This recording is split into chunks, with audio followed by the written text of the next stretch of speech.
I'm Rachel Horgan. Join me each episode as I sit down with a guest co-host covering the latest business stories in the Seattle area. We'll read the news so you don't have to. This is The Weekly.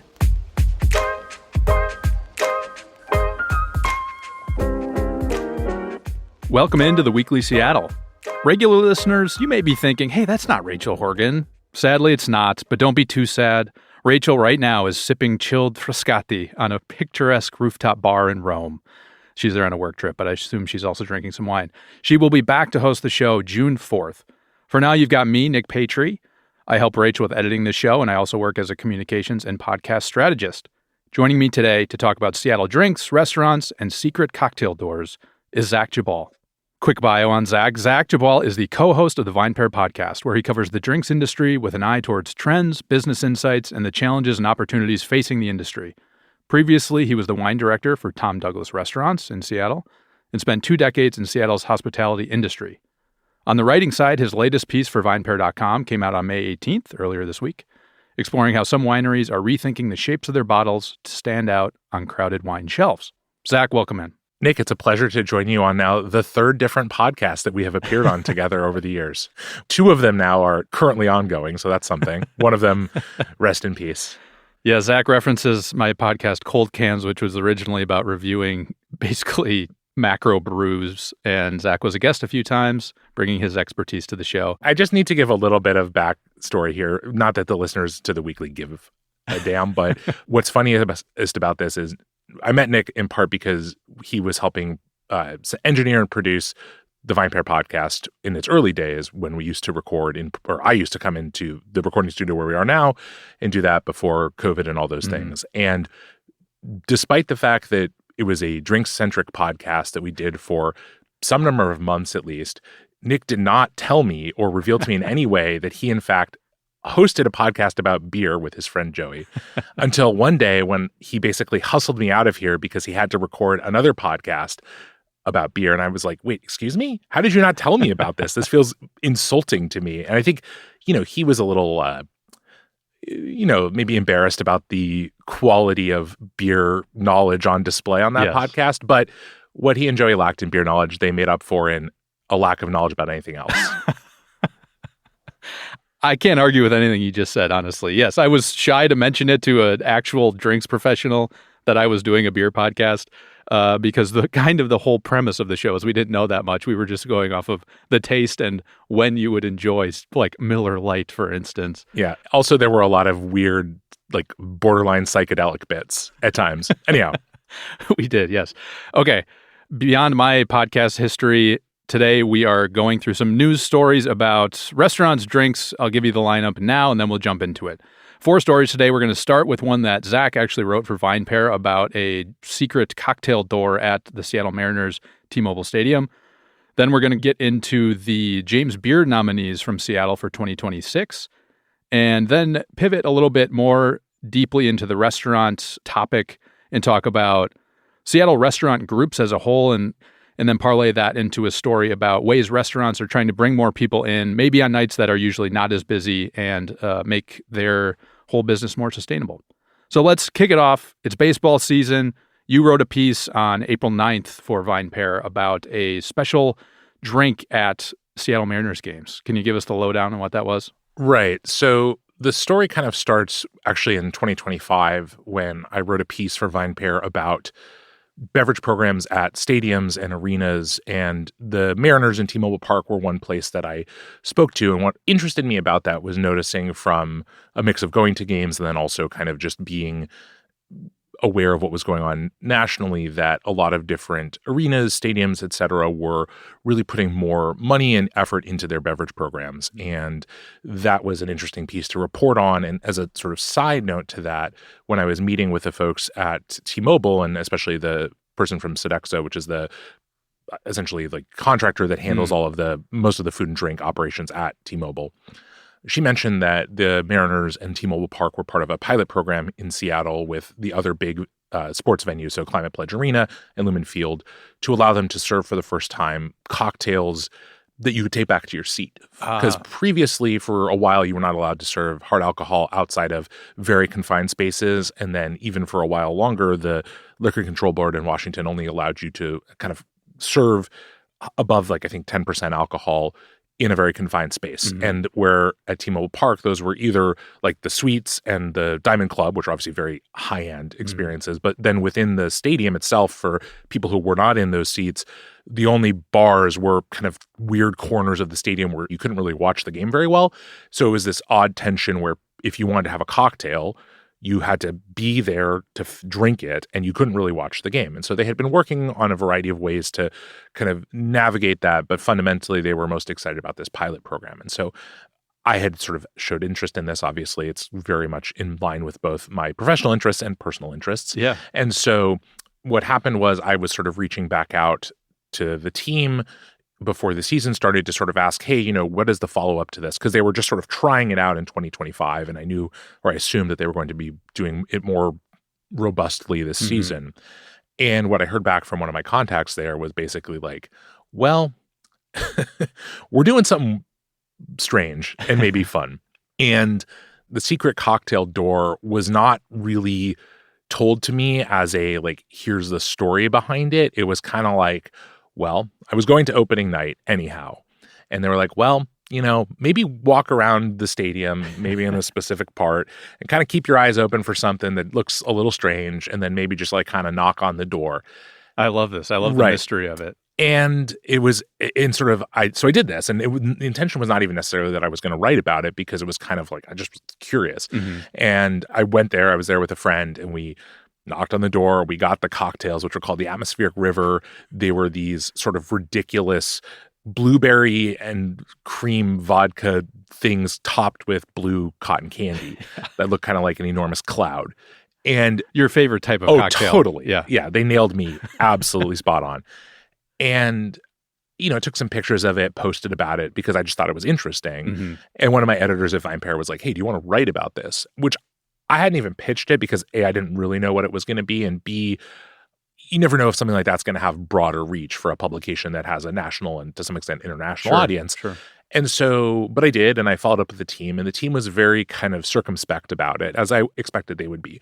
For them, I think a lot of the fun of it is that it's whimsical, it's a little mysterious, and I think most importantly, what I tried to get across and what I did eventually write is, you know, they want this to be something where it is unexpected, it's not there every game, it's a different drink every time, and they've sort of said to, you know, they don't really have a full slate of what they're going to do. It's going to be based on what demand looks like. I know that early on they've done like a kind of big gaudy Bloody Mary with a big, like a slider garnish. They've done like, I think, a hot drink for a like a colder day game. I think they've done things, you know, they've talked about doing like maybe one day it will be a like very high end whiskey pour that's like $60 or $70, but something that you would not be able to get normally.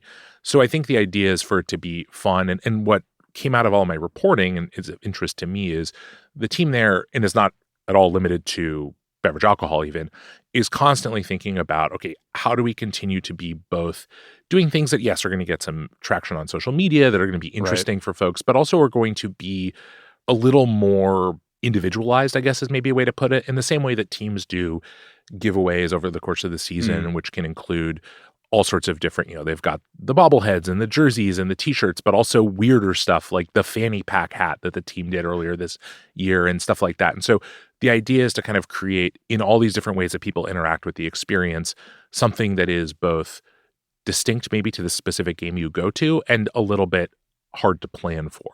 Yeah. So I think, you know, I've had lots and lots of people since then be like, where is the door? When is it open? And I'm like, honestly, I know where the door is. I don't know when it's going to be open. They didn't give me a schedule. They're not publishing one. I don't even know. I think my only thing I could say with any clarity is I think the intention is that it will be open like only during the game itself. I don't think they want to have it open pre-game. Sure. And I think from what I gathered, and again, they weren't super clear on this, it may not even always open like right at first pitch. It might open in like the third inning or something.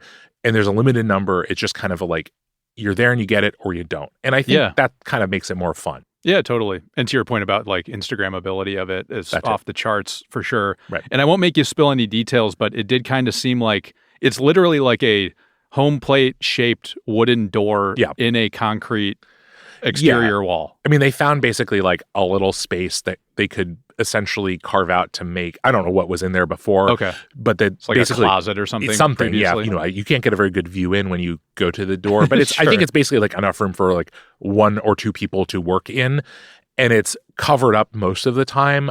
And then if you happen to be walking by and it's visible, then like you can knock on it. I'll be very curious to see if this is something that persists, if they find good traction for this throughout the season, if they keep doing it. Mm-hmm.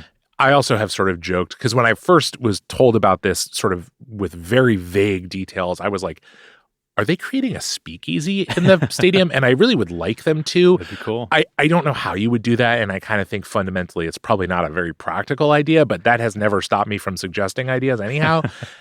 I think the biggest issue would be like you would probably be unable to actually watch the game with your, like it'd have to be on a screen, and that's a little antithetical to the idea of going to the stadium. Yeah. But at the same time, like, I don't know, why not? Yeah. Well, cool. I loved the story. I have not been out to a Mariners game yet this year, but when I go, I will search for the door. A odd coda to this is I'm actually going to the Mariners game right after we finish recording. So they play an afternoon game today? They do. Nice. Well, good for you. Yeah. All right, let's move on to our second story. This one will be a little shorter. The James Beard nominees were announced, and Seattle had 2 chefs that were up for the final award in the Northwest and Pacific category, Johnny Courtney at Atoma and Aaron Tekulve at Sorrel. Reason I wanted to mention this is the note in these articles about basically like Seattle doesn't have a great showing at the James Beard Awards, essentially, which for those who may not know are described as like the Oscars for restaurants. And the last time something from Seattle won was in 2020, and then the last chef win was in 2019 for Brady Williams at Canlis. What are your thoughts on the James Beard Awards overall, maybe, and then on the Seattle basis, like why do we maybe not see that much success from Seattle restaurants? Yeah, I mean, I think there's sort of a lot to say there, and I'll try and keep it a little concise. And to give more context, you worked in Tom Douglas restaurants for a long time, and you've worked in hospitality forever. Right. Tom Douglas had won multiple James Beard Awards over time, and I'm not an expert on this, but I think there's both like the Chef Award, there's also the Restaurateur Award, which if you operate multiple different restaurants, you're eligible for that. And so I think at one point, Eric Tanaka, who is the executive chef for the company, won like Best Chef Northwest, or for this region, the Northwest and Pacific region. Tom won for Restaurateur, which maybe was a national award at the time, I think. This was all, in the late 2000s, I think. In any case, the Beard Awards, from what I can understand, and again, like I'm not involved, don't really know, and don't operate a restaurant or anything, so it's only kind of peripheral. And I should note they also do like media awards and things like that, which I'm also not a part of. Apparently they don't listen to the VinePair podcast. I don't know. In any case, right. In any case, the point I was going to say is that I think that the awards, like there are the regional categories for the Outstanding Chef Northwest and Pacific, where there are frequently, if not always, Seattle nominees that make it to the finals. And I think one thing I will say is like, this is an odd region in that it is, I believe, Washington, Oregon, Hawaii, and Alaska. And if you think about how difficult it is probably to get consensus among judges in those areas where, I don't know. I mean, obviously there's some amount of travel, but Hawaii and Alaska are far from here, and we are far from those places. And I think in some ways where if you have like New York State is a region. And so judges that are in New York State, obviously a lot of the restaurants that are nominated are in New York City, but even the ones that are not, it's a lot easier to get to most of the rest of New York State. You can drive there in a way that you certainly can't to Hawaii, and is time consuming to do to Alaska. And so you have a little bit more, it's just a more spread out geographic region, which I think makes it harder sometimes maybe to get as much overlap. And then I think there are some real things about Seattle, and especially in that period of time that you described in the sort of the late 2010s to now, that cut against it from the perspective of some national acclaim. One of them is, I think our restaurant industry is, broadly speaking, in a slump right now. I think it is an unavoidable thing, and we can talk more about that if you want. Yeah. And I think the other piece of it is that Seattle has a weird national reputation in some ways that is, we are neither, like we're very well known. People don't hear the city Seattle and think like, what, where? I mean, they are aware that it exists. Yeah. But we're still very far away. And I think again, especially when you start talking about national awards, things that require people to have come here and visited. And here I would, especially in hospitality, I would expand beyond the Beard Awards and look at things like 50 Best lists, which are restaurant and bar awards that Seattle has generally not showed up on or showed up very minimally on, and other things like that. We're far away. We're not on the circuit. And I feel this acutely. We're not a big media market, especially in hospitality. I work for a publication that's based in New York City, and I am the only person who is on the West Coast. And I think that we just don't get the kind of travel through from the kind of professionals that, from what I understand, make up the voting bodies for these awards, right? Those are a mix of, I think, people who work within the industry, media, PR and marketing. And those people tend to live in like New York, Los Angeles, maybe San Francisco, maybe Napa if they're in wine. They live in Miami. They're not in Seattle, and they don't come to Seattle that often. And so a lot of these restaurants and whatnot just don't have the opportunity to get in front of those kinds of judges very often. So you are in the end kind of relying on the judges that, I assume they must have some judges that are located here. I think is a pretty large judging body. But then you're trying to kind of advocate, if you want to, for restaurants and whatnot that most of the rest of the judges have never been to. So they're just relying on, the credibility of the people who might be advocating for them, or the scoring that they assume they do, or whatever the model is. You're not going to get presumably those people to come through and visit the way that you would in like a bar or a restaurant that's nominated in New York City. Like, it's just going to have many more people who have visited it. Yeah. And that could be good or bad, I guess, depending on the quality thereof. Sure. But presumably if you're nominated, you're of a sufficient quality that people are going to largely come away from that experience positively. Yeah. And to that point, I think I remember the latest chef turnover at Canlis, the head chef who left and went to California, cited that they wanted to move to California for the chance to win a Michelin star, right? Which Seattle doesn't have a Michelin office, so it's not even a possibility. And to your point about there's just not that much exposure on fine dining, certainly in Seattle, right. And then generally the restaurant scene doesn't get that much press. And like the Michelin thing is, for people who aren't aware, is essentially just a money thing. I mean, sure. Basically the way you get your restaurants or your hospitality scene evaluated is you give them a lot of money to come do it. And to this point, like the Chamber of Commerce, the city's various marketing apparatuses have not decided to spend that like roughly $1 million to do that. And, I'm not here to weigh in one way or another whether that would be a good spend or not, but sure. It is a thing that you have to do to get them to come to your city at this point. And other cities have, Dallas did recently, et cetera. And I don't know enough to know whether that's had a market improvement on both the restaurants that were reviewed and especially the market and industry more broadly. If it's bringing food tourism to Dallas, I just don't know. But I think that's the pitch they make for sure. And so I think that's an open question and something that, like I said, Seattle has not decided to do as of yet. Doesn't mean it couldn't in the future. The last piece I wanted to say about this is there was a period of time when Seattle was new on the scene. And that brings its own kind of attention. Sure. That was the 90s into the 2000s where it was like, Seattle and Portland too, had a lot of this same shine and retained it for longer. And in part because Portland had a really signature important food event, Feast Portland, that brought people in every year, that brought in top restaurateurs from around the country and a lot of media and just PR and marketing folks, et cetera. And Seattle never had that. And Feast Portland has since gone, and I think that has not helped Portland standing in these kind of things as well. But fundamentally, Seattle is neither small enough or kind of obscure enough to feel like a discovery for anyone. Sure. But we are far enough away that we just don't get visited. Sure. Yeah, so in some sort of weird middle ground that maybe these awards don't always focus on. Yeah. Let's dive deeper into the Seattle restaurant scene. There's a story, one that I found was in the Capitol Hill Seattle blog, about the closure of Bateau and Boat Bar, Renee Erickson restaurants here right around the corner from where we are right now at Chop House Row. And they've since reopened as Jeffrey's, which is sort of like a steakhouse. And I wanted to use this as an opportunity to talk about like Seattle restaurant groups in general. Three of the big ones are definitely Renee Erickson, Tom Douglas, Ethan Stoll. I think the sentiment around restaurant groups is interesting in the city. A lot of those groups do things like service charges, which aren't necessarily that popular with customers. They create some feel of like a chain in some ways, even though they try to make their restaurant themes unique. I would love to get your take on this as someone who's worked in hospitality in the city and who, enjoys restaurants and drinks. Right. So I think that one thing that's interesting about the current state of the Seattle restaurant industry is that you do have, the three you mentioned in Tom Douglas, Ethan Stowell, and Renee Erickson, who really formed, Tom Douglas in the late 80s into the 90s, or certainly became a restaurant group by the mid 90s. And then Renee Erickson and Ethan Stowell, who came along a little later. Mm-hmm. But there hasn't really been someone else in the intervening, like in the last decade plus, who's really tried to enter into that. Like you have some smaller restaurant groups that succeed in the city, or at least have multiple properties. Mm-hmm. But that was a period where, again, and I'll speak from what I saw, in the 2000s, especially the mid 2000s, you had a lot of developers really chasing high profile restaurateurs like Tom Douglas as anchor tenants for new developments. And that was during a different era of the kind of construction boom here.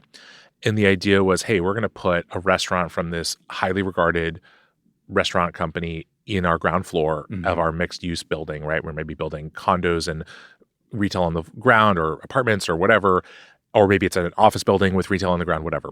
And the point is, hey, we think these people can be the linchpin of this thing, right? They're going to bring other businesses in maybe into the retail spaces. They're going to make people want to live here or work here, et cetera. And that just kind of never really materialized. But I think a lot of it was sort of a couple of different pieces. Some of this was stymied by the Great Recession in the late 2000s. Some of it started to happen after that as well. Some of it was that a lot of the workers that were coming to Seattle, particularly through the tech boom, were just not, as it turns out, the audience for a lot of what these developments were, right? Sure. They were not necessarily looking for higher end dining experiences, and it was hard to get them to, there were places, I think a lot of places in South Lake Union could tell the same story, which is like they do really busy lunch business, but people wanted to be in and out, especially if they worked at Amazon. They had tight schedules, so you had to churn through a ton of service quickly. And then they wanted happy hour, and then they wanted to be done. They didn't want to stay out late. They didn't want to go dine. And those places were also very slow on the weekends. It was a very odd shape to the business. Yeah. And it could be profitable at times, I think, although most of those places did not persist for super long. It didn't fit into the model and the sort of rhythm of a typical restaurant where, you're busiest at night and you're busiest on the weekends. Mm-hmm. And again, I think the other piece of it is there was a period of time when it seemed like each of those restaurateurs could not do wrong, right? They could keep opening restaurants because they could either identify a type of property or type of restaurant that they weren't doing currently that they could succeed with. And that was really Tom's model. I mean, Tom Douglas, for people who aren't super familiar, like virtually all of his restaurants, especially pre-COVID, were concentrated downtown, Belltown, and South Lake Union. So a very close geographic area. Yep. And Renee Erickson and Ethan Stowell were more geographically diverse, but in a lot of cases, their concepts were more similar. I mean, Ethan Stowell has a lot of different Italian restaurants basically throughout the city. And yes, some of them have different cuisine within Italian cuisine, but fundamentally they function pretty similarly.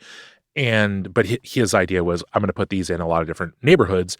And that's a big thing about Seattle, again, is anyone who lives here knows, like, it's very difficult sometimes to get from one part of the city to the other. There are, besides traffic and things like that, there are just geographic barriers. There are limits to the transit. Yeah, well, and there are lakes that cut the city into pieces, which create these like narrow, channels through which traffic has to flow, and it's hard to go east to west in the city because of that and because of hills. And like, there's just a lot of geographic challenges that if you think about a lot of other cities just don't exist. I mean, San Francisco has hills, but there's nothing that bisects the city in the way that like Lake Union does here, or Green Lake does here. Should we lid Green Lake?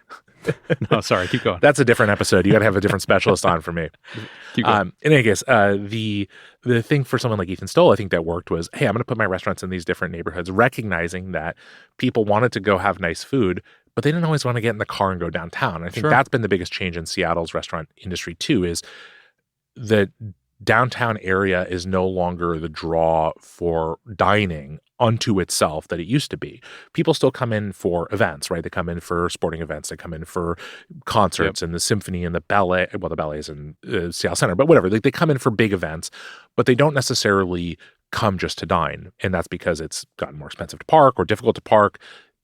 Some people maybe feel it's unsafe. There's just less interest in that. And it's, maybe harder to get there via car, however you get there. And the quality of dining in neighborhoods and surrounding communities has gotten higher for most people, that it's like, well, yeah, maybe the restaurant in downtown is a little better and maybe I want to go there for a special occasion. But if it's just a Thursday night out, I'm going to go to the place that's 6 blocks from me or a mile from me that's plenty good enough, that has some of the amenities that I'm used to. And yeah, maybe the food isn't incredible, but honestly, the restaurants downtown, is the food incredible anymore? Another question entirely. But fundamentally, it's also just like most people are not super keen to put all that extra effort in and cost in perhaps for a slightly better experience when they have something that's relatively comparable very close by.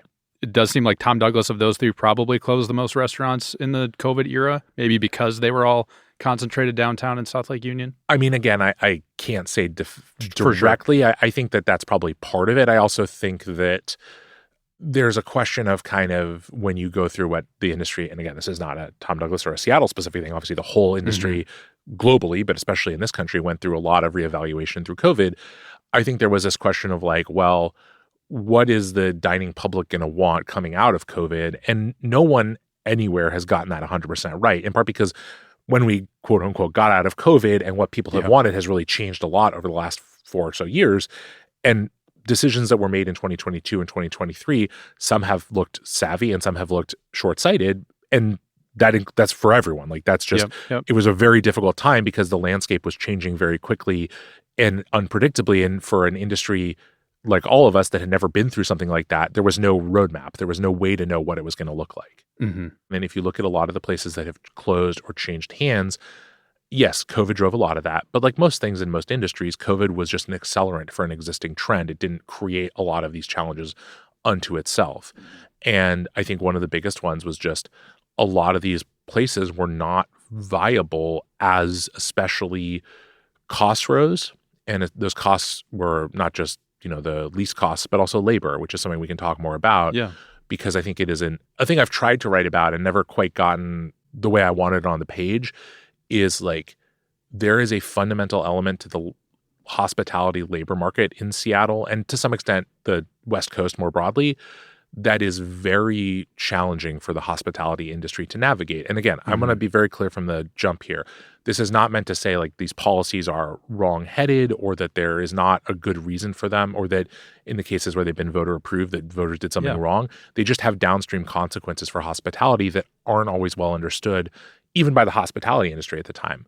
And I think here about the minimum wage laws in Seattle and Washington more generally, and again, up and down the West Coast to some extent, and some other laws that pertain to things like secure scheduling, healthcare, things like that. And it's not to say that people who work in restaurants, again, I was one for 2 decades, don't deserve to get paid well, they don't deserve to get health insurance, and they don't deserve to have some schedule predictability. But fundamentally, those are things that are costly to implement, and the hospitality industry is a very price-sensitive industry. We all have a really strong fixed idea in our head about what a night out should cost us, what an individual item on a menu should cost us.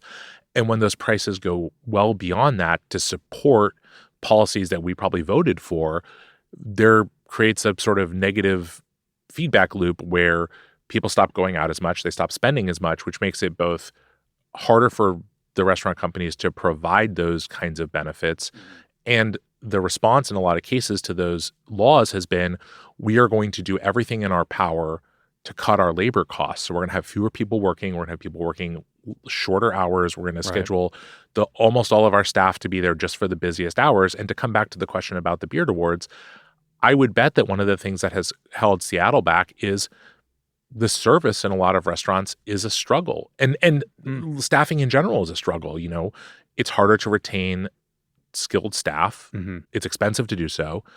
And it used to be, and again, I'm going to date myself here badly, but when I started working in restaurants, it used to be the case that the service staff, and this was sometimes in restaurants with 10, 12 servers and, a number of back servers or bussers or whomever, bartenders, et cetera, everyone was on the floor of the restaurant with the exception of maybe like 1 or 2 closers half an hour before we opened because we would have pre-service meetings to go over the menu or to talk about beverage program stuff. And just it was the expectation that you would be essentially fully staffed when the doors opened.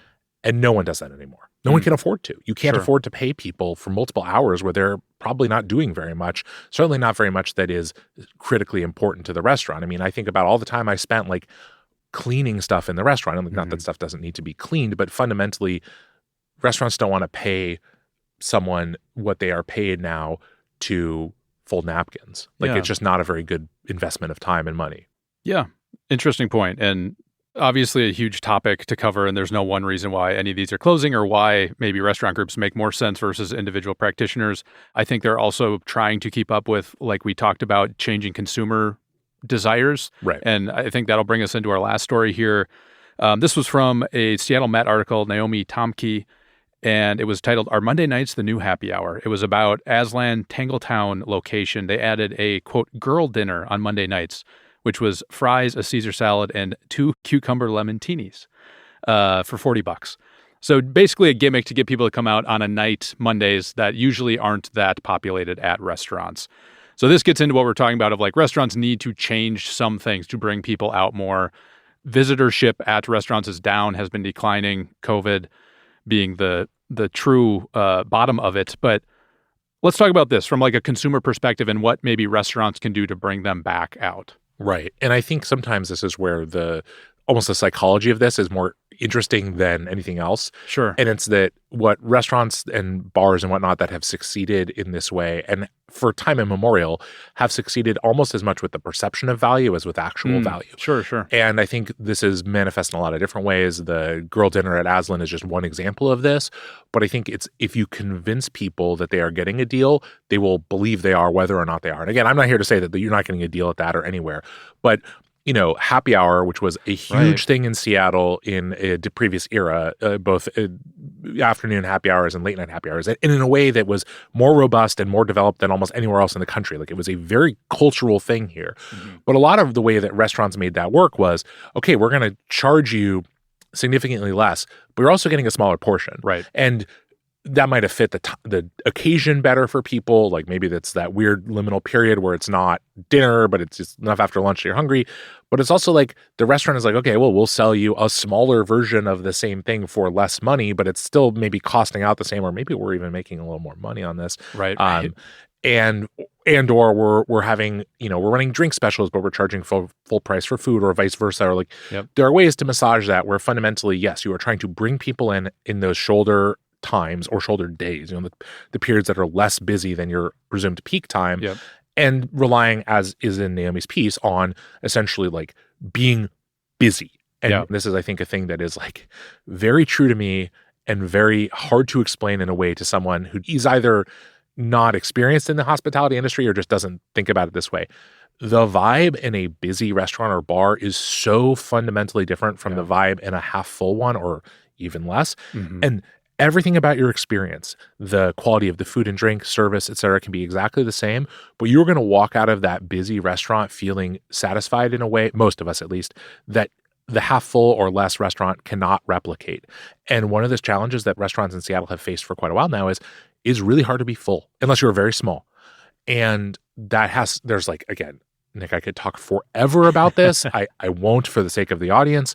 I love it. But fundamentally, there are a lot of things that have contributed to that. Things like Open Table and Resi that allow you to shop for reservations at the time you want to dine as opposed to picking a restaurant and just accepting what's available. Sure. The proliferation of restaurants, especially in all these different neighborhoods that create less demand for any one restaurant.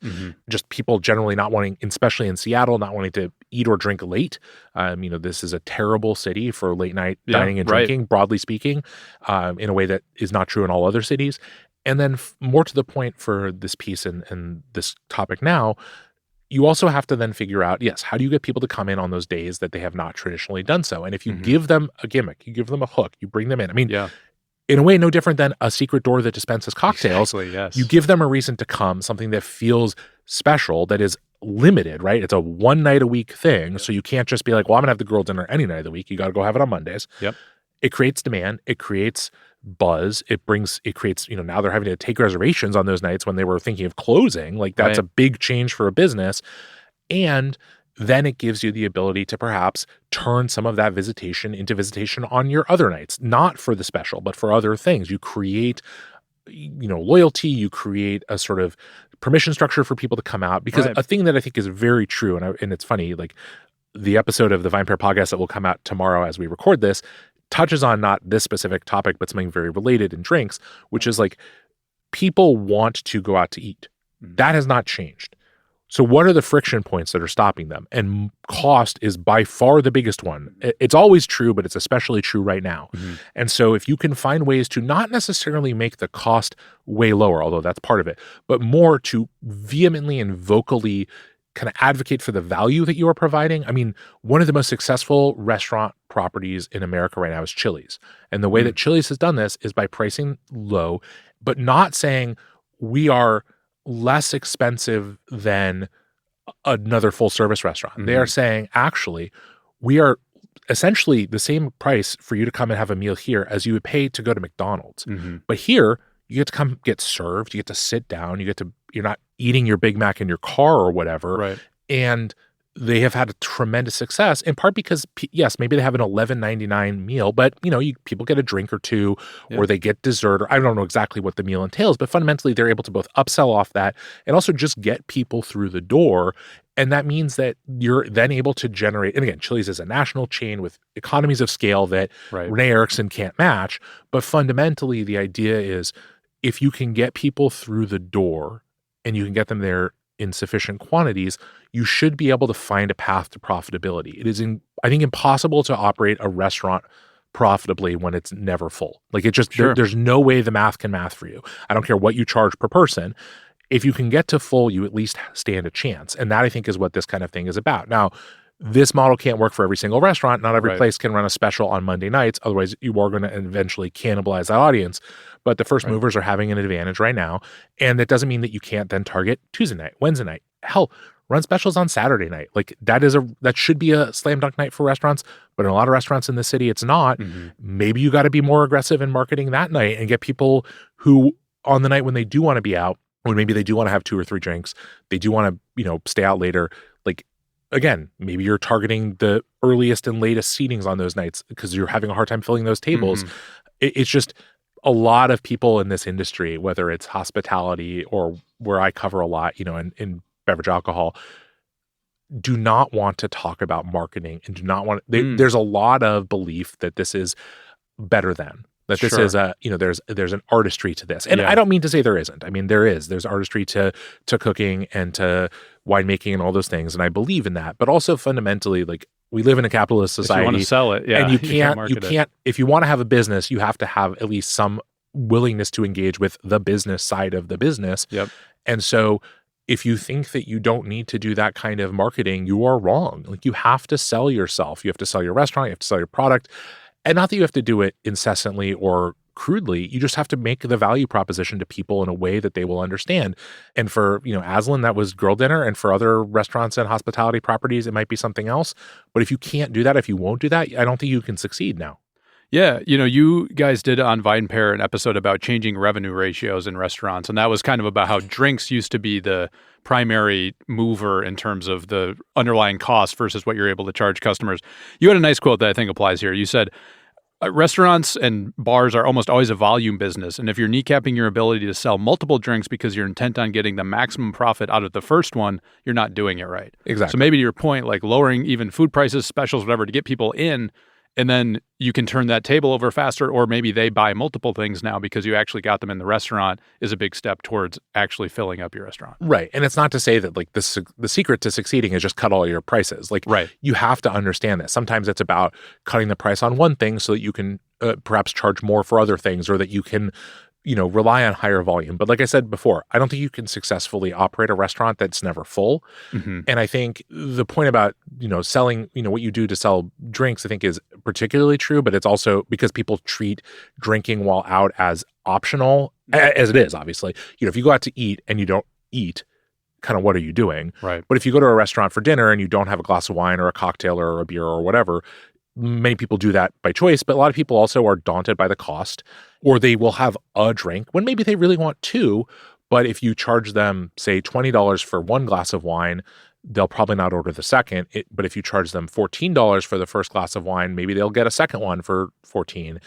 And you got to work that. I mean, again, this isn't a podcast. I have a whole podcast about this if folks are interested. Exactly. It's called the VinePair Podcast. You can find it on your podcast platform of choice. But fundamentally, like, if you want to be able to successfully keep people coming, to make them feel like they're getting value for their money, you have to actually do that. You have to talk about it. And, there's a lot of different ways to do that. Social media, do all kinds of things. Like, you can just have your staff talk about it, et cetera. And not everyone has the marketing budget that Chili's has, but fundamentally, if you don't make that part of your message clear, you're missing opportunities. And it's a thing that really does move people. I mean, so many people see a deal and they're like, I got to get on it. And whether or not it really even is a deal. I mean, we have all been there. We have all seen the thing that is marked as like, 30% off. And when you look at the fine print, it's like, well, but that 30% off price is actually basically what it's line price at other stores or whatever. But it seems like a deal to our brains. For sure. Our brains are good at a lot of things, but sometimes that's not a thing we're great at. And you get the sale in a way that you don't if you just sticker price it and say, like, here it is on the shelf. Yeah. So. Yep. The Kohl's model saying it's 80% off. Right. And, yeah. I was going to go Nordstrom Rack to class it up a little bit. That's more sure. Seattle. Yeah, you're right. Okay, cool. We'll wrap up there. This was super fascinating for me. Obviously, restaurants are a whole wide topic. And if people want to learn more about it, VinePair Podcast, follow Zach's writing. Anywhere else you want to plug? That's it. That's my job. All right. VinePair.com, VinePair Podcast. Thank you so much for being here. This was fun. Oh, it was a pleasure, Nick. Thanks for having me. This has been The Weekly, with production assistance from Nick Patri. If you liked what you heard, rate us and write a review on Apple Podcast or Spotify. We love listener feedback, so if you have any story suggestions, comments, or complaints, email us at info@theweeklyseattle.com. Make sure to check back next Sunday for the latest local business news. We'll see you next time.